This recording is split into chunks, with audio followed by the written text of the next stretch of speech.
अहंकार की झूठी प्रशंसा को सुन करके भगवान का नाम लेने में भी संकोच करता है, शर्म लगती है उसे, वंचित रह जाता है।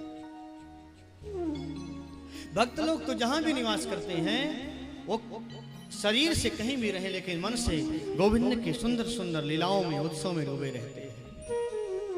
स्वामी हरदास जी महाराज के जीवन में देखें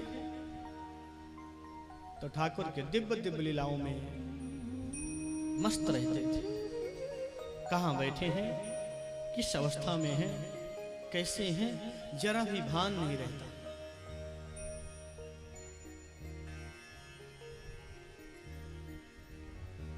तो परमात्मा के उत्सव में हमें तभी आनंद आ सकता है जब हम अपने शरीर को भी भूल जाएं। बोलो राधे राधे।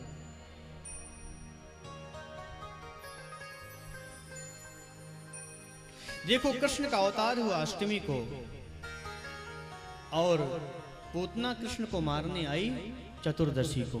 बोलो राधे राधे। ठीक 7वें दिन पूतना मारने आई भगवान बालकृष्ण को, क्योंकि पूतना कहते हैं अविद्या को। ये जो पूतना है ये अविद्या का रूप है।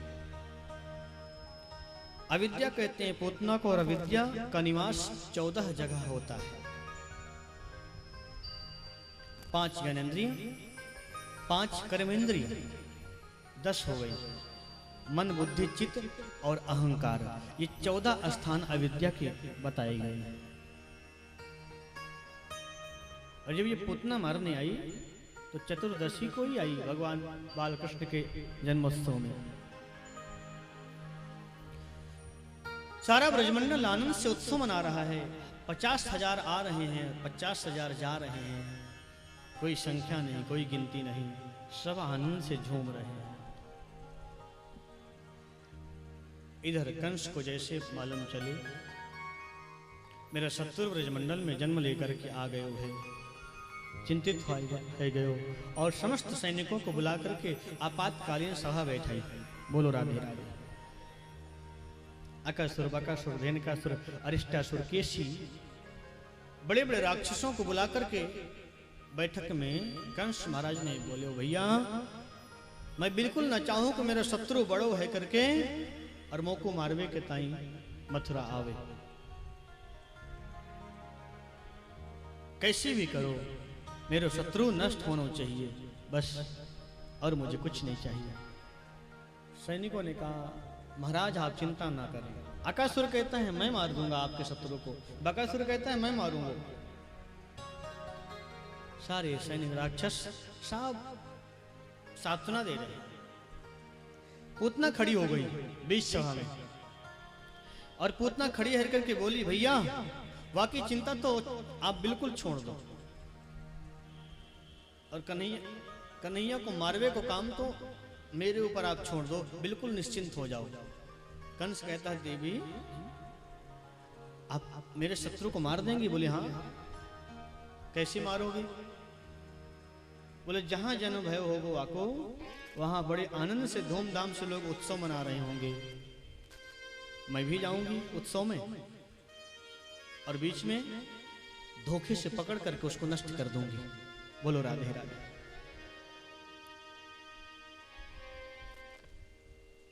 कंस महाराज कहते हैं, पूतना बात तो ठीक बोलती है बहन, लेकिन तुझे अंदर कौन जाने देगा?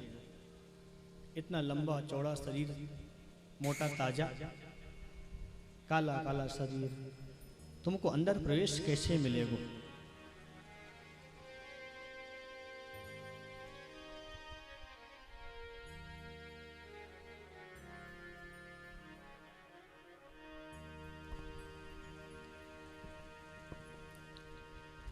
पूतना ने कहा, भैया अगर आपको शंका है कि मुझे अंदर प्रवेश नहीं मिलेगा तो मैं आपको वचन देती हूँ, अपने काले काले शरीर को मैं बिल्कुल गोरा बना लूंगी। कैसे बनाओगी? बोले व्हाइट कलर का डिस्टेंबर पोतवा लूंगी शरीर पर, तब तो प्रवेश मिल ही जाएगा अंदर। लेकिन ये 1.5 बाई 1.5 इंच के जो दांत, इनको कहाँ लेकर के जाओगी? राक्षसों के दांत बहुत बड़े बड़े होते हैं। पूतना कहती है चिंता मत करो, रेती से डॉक्टर के पास जाकर घिसवा लूंगी, छोटे है जाएंगे, तब तो प्रवेश मिल ही जाएगा। और इतना करने के बाद भी प्रवेश नहीं मिलेगा तो फिर घूंघट काढ़ लूंगी। बोलो राधे राधे। और हमारे ब्रज में घूंघट काढ़ने की बड़ी अद्भुत प्रथा है। बोलो राधे राधे।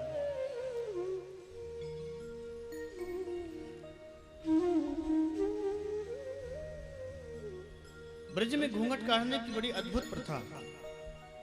2 साल तक तो ब्रज में विवाह होकर के जो बहू आती है 2 वर्ष तक तो घर के बाहर निकल ही नहीं सकती। सासू जी का इतना शासन घर में कि बिना पूछे घर के बाहर नहीं जा सकती। पूतना कहती है घूंघट काढ़ लूंगी तब तो प्रवेश मिल ही जाएगा। और वास्तव में ये सत्य बात है कि घूंघट में ही बड़े बड़े काम होते हैं। बोलो राधे राधे। पता ही नहीं चलता किसी को कौन आया कौन गया। और माताओं को जब सोना होता है तब बस पूछो मत, घूंघट का सहारा लिया और सो लिया 3 घंटे 4 घंटे। पूतना ने कहा मैं घूंघट काढ़ करके अंदर प्रवेश कर जाऊंगी, कोई देख नहीं पाएगा मुझे और तुम्हारे शत्रु को जाकर के मैं समाप्त कर दूंगी। कंस महाराज ने कहा ठीक है पूतना बहन, तू ही मेरे शत्रु को मार सकती है, मुझे विश्वास हो गया। पूतना सुंदर श्रृंगार करके चली है। हजारों लोग आ रहे हैं, हजारों लोग जा रहे हैं। और उसी भीड़ में सुंदर श्रृंगार करके पूतना जब प्रवेश कर रही थी तब जितनी ही ब्रज की गोपियां हैं पूतना को देख देख करके सब आपस में चर्चा कर रही थी। बहन देखो तो सही, इतनी लंबी चौड़ी गोपी तो हमने आज तक नहीं देखी।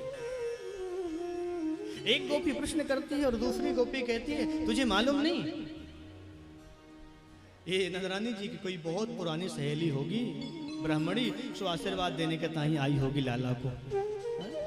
एक प्रश्न करती है दूसरा उत्तर दे देती, समाधान है जाती। और पूतना उसी भीड़ में धीरे धीरे धीरे धीरे अंदर नंद भवन में प्रवेश किया। नंद भवन के आंगन में मां यशोदा भगवान बालकृष्ण प्रभु को पालने में लिटाए करके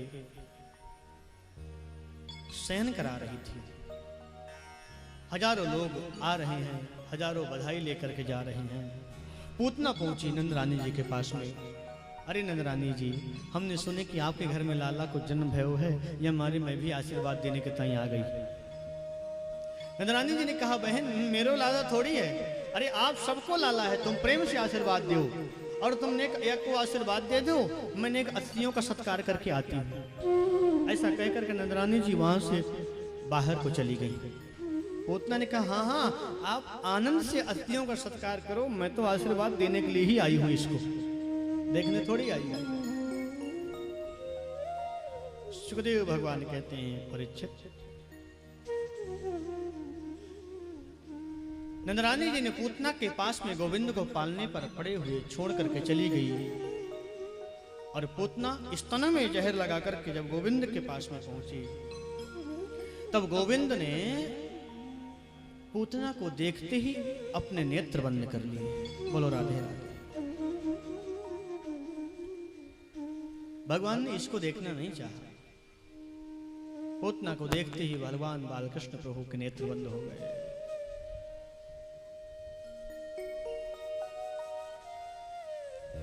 संतों ने भगवान नेत्र क्यों बंद किए हैं? संतों ने इस नेत्र बंद होने का 108 भाव दिए। कहते हैं भगवान नेत्र इसलिए बंद किए कि शायद भगवान ने पूतना को देखा होगा तो भगवान बालकृष्ण प्रभु ग्लानि से भर गए होंगे। बोले मेरे 24 अवतार में केवल 2 अवतार श्रेष्ठ, केवल 2 अवतार श्रेष्ठ, राम और कृष्ण। त्रेता युग में रामा अवतार के रूप में मैं आता हूं भक्तों को सुख देने के लिए, और द्वापर में कृष्ण बन करके आया। लेकिन सबसे बड़ी दुख की बात यह है कि इन दोनों अवतार में सबसे पहले राक्षसी को ही मुझे मारना पड़ता है। राम अवतार में भगवान ताड़का का उद्धार किया और कृष्ण अवतार में सबसे पहले मौसी जी आ गई।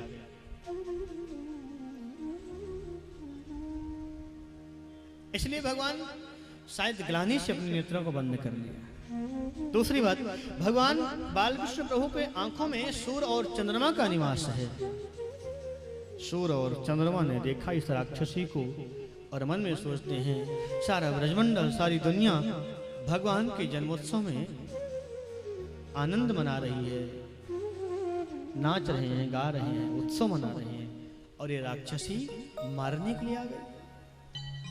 नहीं नहीं, ऐसी राक्षसी का हम मुख देखना नहीं चाहते। इसलिए भगवान के नेत्र बंद हो।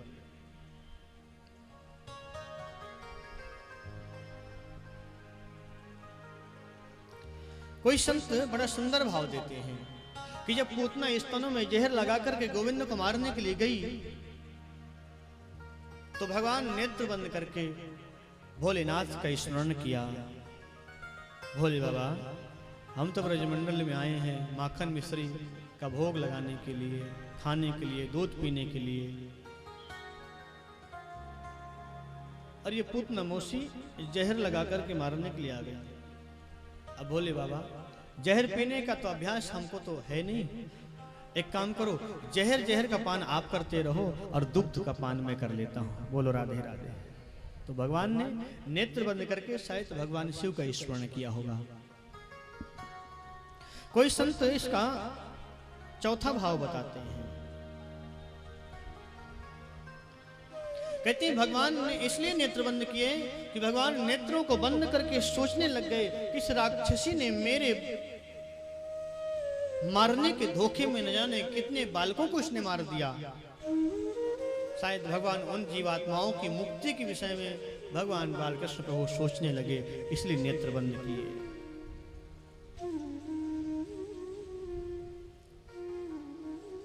पूतना ने देखा सारे ब्रजवासी, ब्रज की गोपियां, रानी सब बाहर उत्सव मनाने में लगी हुई हैं। अब इस समय मेरे पास कोई नहीं है कन्हैया के अतिरिक्त। तब पूतना ने कहा कि कन्हैया को गोद में लेकर के और अपने आंचल में ढक करके स्तन, जहर लगा स्तन गोविंद के मुख में दे दिया। बोलो राधे राधे। समुंचि मुंचालमति प्रभाषिणी निष्पीड्यमानाखिल जीव मर्मणि विवृत्त नेत्रे चरणो भुजो मोह रश्मिन् गात्रा क्षिपति रुरोदः। पूतना ने कन्हैया को गोद में लिया और जहर लगा स्तन प्रदान कर दिया, मुख में दे दिया। मालूम है मेरे कन्हैया ने बड़े प्रेम से पूतना के दुग्ध का पान करने लग गए। बोलो राधे राधे। पूतना का एक स्तन गोविंद के मुख में और दूसरे स्तन को भगवान बालकृष्ण प्रभु छोटे छोटे हाथों से पकड़ करके रखा। बालक जब छोटा होता है ना, माँ का दूध पीता है तो वो हर दूध में अपना अधिकार समझता है, इसमें भी मेरा अधिकार है। बड़े आनंद से दूध पान कर रहे हैं भगवान। सुखदेव भगवान कहते हैं, राजन, पूतना ने सोचा 2-4 घूंट पिएगा मर जाएगा, पटक करके चली जाऊंगी, लेकिन भगवान ने पूतना को छोड़ा ही नहीं। पहले दुग्ध का पान किया और दुग्ध का पान करने के बाद फिर क्या कियो, फिर धीरे धीरे धीरे धीरे प्राणों का पान करना जब प्रारंभ किया भगवान ने, तब पूतना को थोड़ी व्याकुलता महसूस हुई। पूतना कहती, बड़ा विचित्र बालक है, मैंने सोचा 2-4 घूंट पिएगा मर जाएगा, फिर पटक करके चली जाऊंगी, और ये मरने को नाम ही ना ले। जब प्राणों का प्राण करने लग गए भगवान बालकृष्ण प्रभु, तब पूतना घबराई और बोले, अरे लाला छोड़, अरे लाला छोड़। बोलो राधे राधे। और 6 दिन के कृष्ण ने पूतना मौसी से कहते हैं, मौसी जी हम पे तो पकड़ो आवे, छोड़बे तो आवे ही नहीं, और जिसको पकड़ते हैं एक बार उसको कभी छोड़ते नहीं, यही हमारा स्वभाव है। भगवान एक बार जिसको पकड़ लेते हैं, जिसको अपना लेते हैं फिर छोड़ने का स्वभाव नहीं है उनका। एक बार हमें उनके पास में जाने की आवश्यकता है बस।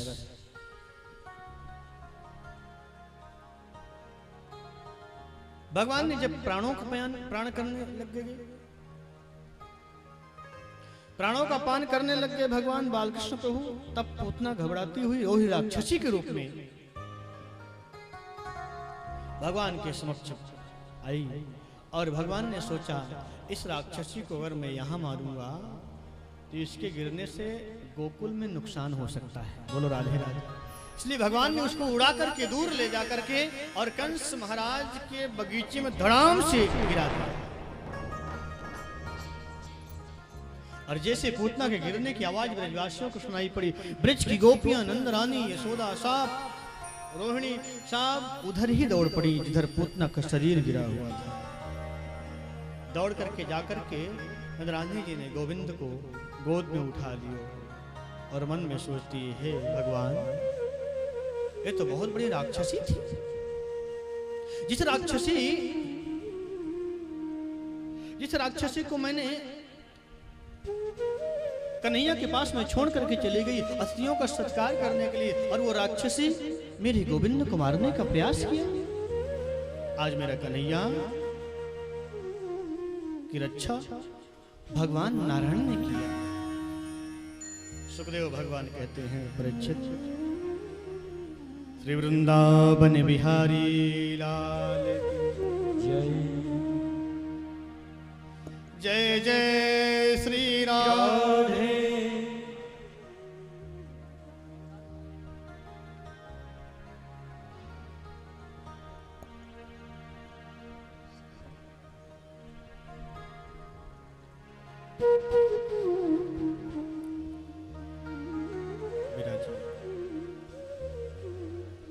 हमारे मध्य में आज देखो भगवान बालकृष्ण प्रभु की बाल लीलाएं चल रही हैं यहाँ पर ब्रजमंडल की। और कल हमारे ठाकुर यहाँ पर उपस्थित हुए हमारे और आपके मध्य में। और जब भगवान आ जाते हैं तो भक्त भी धीरे धीरे धीरे धीरे चल करके सब इकट्ठे होने लग जाते हैं। बोलो राधे राधे। तो सब आनंद से कथा श्रवण करें। परमात्मा की कथा जीवन को ऊर्ध्वगति प्रदान करती है और संसार की चर्चा जीव को अधोगति की ओर ले जाती है। कथा में और व्यथा में यही अंतर है। बोलो राधे राधे। अधोगति समाज को ऊर्ध्वगति की ओर ले जाने का प्रयास केवल कथा अध्यात्म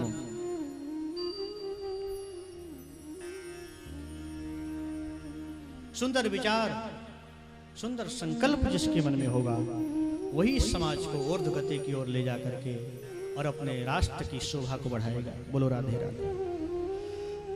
शुकाचार्य भगवान कहते हैं, परीक्षित पूतना ने जैसे धड़ाम से गिरी, समस्त ब्रज के गोपियां नंद रानी यशोदा सब गोविंद के पास में जाकर के और भगवान बालकृष्ण प्रभु को उठा करके मैया यशोदा बार बार गोविंद के शरीर को देखती है, निहारती है और कहती है, हे भगवान मैंने इस राक्षसी को गोविंद के पास में छोड़ करके चली गई।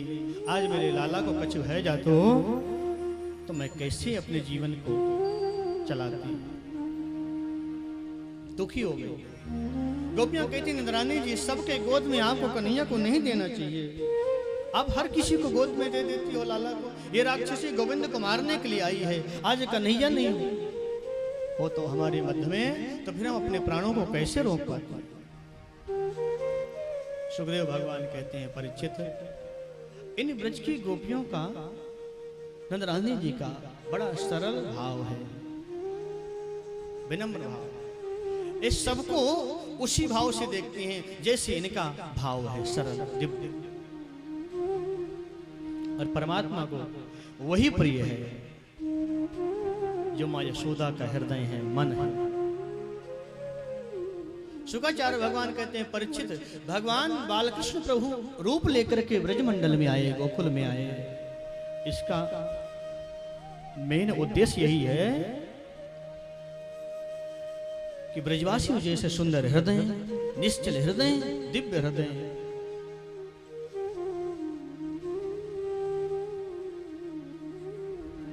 जिसका भी होगा उसके जीवन में परमात्मा का प्राकट्य अवश्य हो।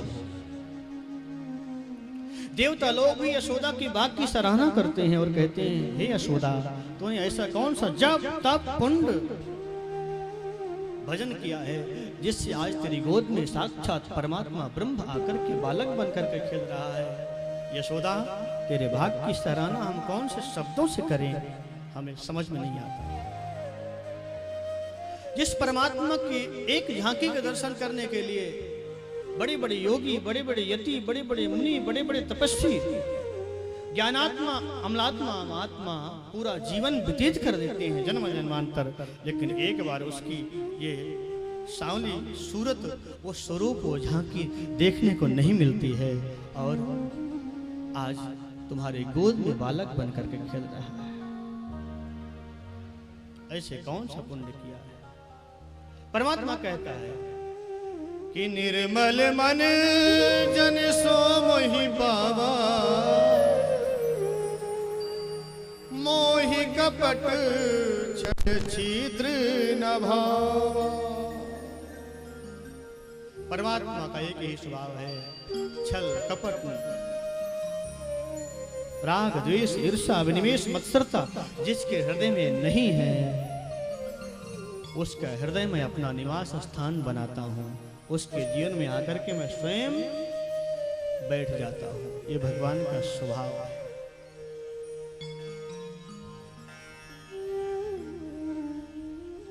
जैसे भगवान भक्तों के जीवन में परीक्षण करते रहते हैं, कौन सा भक्त दिव्य है जिसके जीवन में चल करके मैं कुछ देर चल करके लीला करूं। ऐसे ही भक्त लोग भी ऐसे सरल और दिव्य ठाकुर को खोजते रहते हैं। ऐसा कौन सा दिव्य ठाकुर है, ऐसा कौन सा दिव्य देवता है जिसके जीवन में हम अपने जीवन को समर्पित करते हैं। बोलो राधे राधे।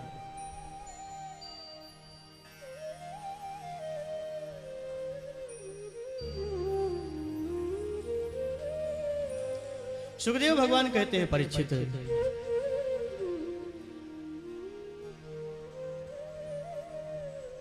जब पूतना का स्पर्श किया भगवान बालकृष्ण प्रभु ने, तब गोपियां गौशाला में जाकर के और गाय की पूंछ से गोविंद का झाड़ा लगाने लगी। बोलो राधे राधे। और इस दृश्य को देख करके भगवान मुस्कुरा रहे थे। बोलो राधे राधे। और झाड़ा भी गोविंद को लगा रही हैं और नाम भी भगवान का ले रही हैं। क्या दिव्य भाव। हमारे मध्य में डॉक्टर परम आदरणीय रीता बहुगुणा जोशी जी, जो कांग्रेस प्रदेश अध्यक्ष हैं, आज कथा में उनका पदार्पण हुआ है हम सबके मध्य में। भगवान बालकृष्ण प्रभु के दिव्य कथा को श्रवण करने के लिए। तो हम तो बहन नहीं बोलेंगे, हमारे लिए तो बहन भागवत कथा में यहाँ पर आई और ठाकुर के दिव्य कथा में आकर के वो भी इस कथा को श्रवण कर रही हैं। व्यासपीठ से उनके लिए हम बहुत बहुत हार्दिक मंगलमय शुभकामनाएं प्रदान करते हैं कि वो इसी प्रकार अध्यात्म से जुड़ी रहें और जो भी समय है समाज के कार्य से। उनके भाई जो हैं वो शेखर बहुगुणा जी भी यहाँ पर उपस्थित हैं, कथा में आए हुए हैं। तो समाज की सेवा में लगे हुए हैं, इसी प्रकार लगे रहें, यही हमारी कामना है।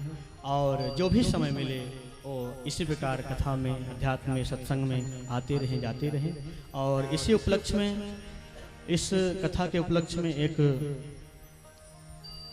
श्री हरि स्मरण नाम की भजनों का एक दिव्य संग्रह कलेक्शन करके बड़े प्रयास से जो अग्रवाल परिवार की तरफ से यहाँ पर उपस्थित है, प्रयास करके और अग्रवाल परिवार से सहयोग से यहाँ पर हमारे मध्य में ये आज ये हरिस्मरण पुस्तक,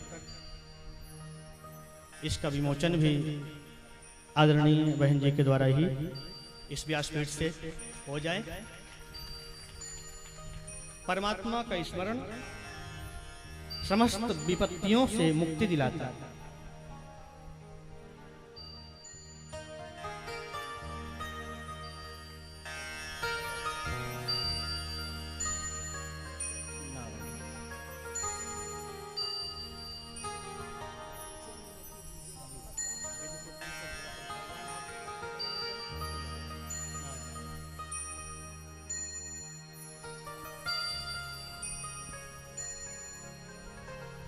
श्री वृंदावन बिहारी लाल की जय जय श्री राधे, जय जय श्री राधे, जय जय श्री राधे।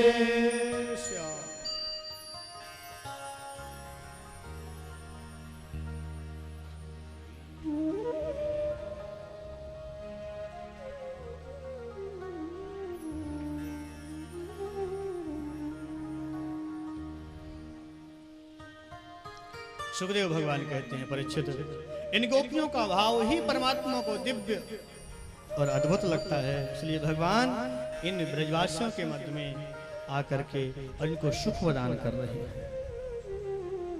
एक एक गोपी गोविंद को गाय के झाड़ा से शुद्ध कर रही है, पवित्र कर रही है, झाड़ा लगा रही है। इंद्रियाणि हृषिकेश प्राण नारायणो वतु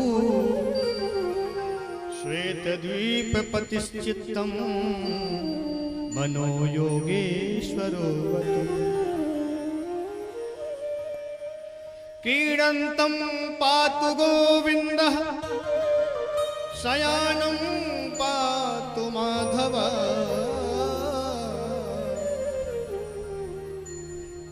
समस्त गोपियां एक एक गोविंद का झाड़ा लगा रही हैं, कहते हैं मेरे लाला के इंद्रियों की रक्षा ऋषिकेश भगवान करें, प्राणों की रक्षा नारायण भगवान करें और मेरे गोविंद की चित्त की रक्षा योगेश्वर भगवान करें।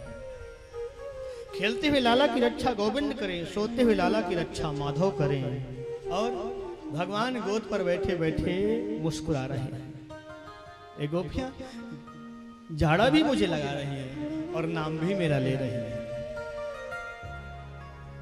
ये परमात्मा के नाम में ये दिव्य शक्ति है, ये दिव्य चमत्कार है जो परमात्मा को भी पवित्र कर देती है। क्या दिव्यता है। कहाँ हूं